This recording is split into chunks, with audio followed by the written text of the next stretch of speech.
আপুনি ইয়াত কিমান মাহ আগত আহিছে? 4 মাহ হৈছে। আপোনাৰ স্বামী ক'ত আছে? হা? কি মৰি গৈছে? অলপ জোৰকে কওক।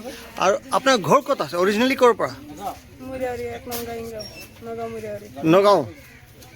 আপুনি অসমৰ মুখ্যমন্ত্ৰীৰ নাম নাজানে? কি নাম ক'লে আপুনি? একবাৰ আকৌ কওকচোন, অলপ জোৰকে কওক। হাছিনা বেগম কোন আছে? অসমৰ মুখ্যমন্ত্ৰী। ক'ত? মহিলাবাৰী ক'ত? নগাঁও। আচ্ছা, এই কিমান বছৰৰ পৰা আছে ইয়াত? 4 মাহ হ'লে।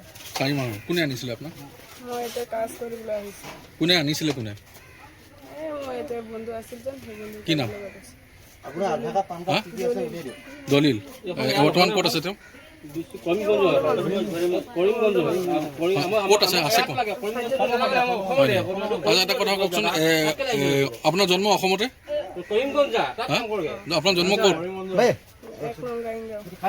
অসমতে জন্ম? তো অসমৰ মুখ্যমন্ত্ৰীৰ নামটো জানে নেকি?